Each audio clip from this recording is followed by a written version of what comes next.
पैसों की चिंता नहीं करनी पड़ी। कम पैसों में ज़्यादा खर्च, ज़्यादा पैसों में अय्याशी नहीं कर सकूं,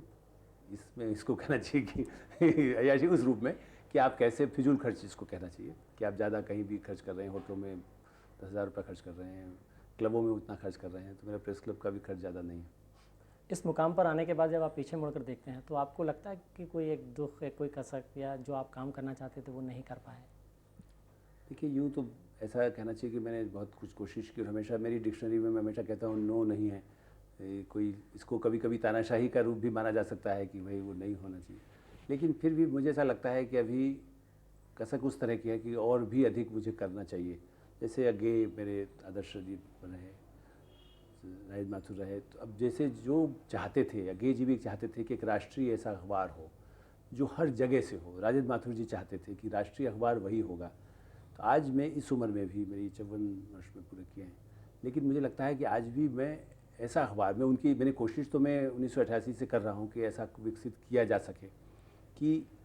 एक ऐसा अखबार हो जो अंग्रेजी के सारे अखबारों से आगे हो। ऐसी पत्रिका तो मैंने लगभग, ऐसा मैं कह दावा कर सकता हूँ कि ऐसी पत्रिका निकालने में मैं सफल रहा जो उसी परंपरा में, लेकिन वो समाचार पत्रिका के रूप। लेकिन एक ऐसा डेली अखबार जो हर ज़िले से हो, जिसके संवाददाता इस्लामाबाद में भी हों और वाशिंगटन में भी हों,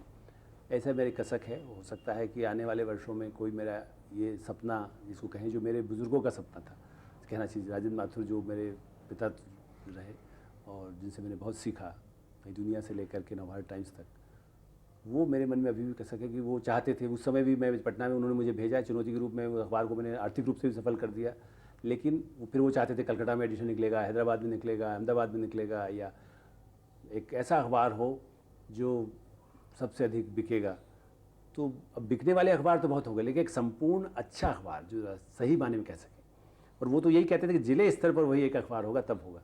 तो मेरे मन में कसक है कि मैं अभी भी वैसा अखबार नहीं बना पाया हूँ जो हर जिले में पढ़ा जा सके,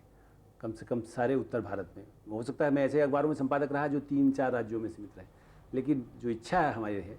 कि जिसका असर हैदराबाद में भी एक बार हम यदि लिखें तो वहाँ घंटियाँ बजने लगे,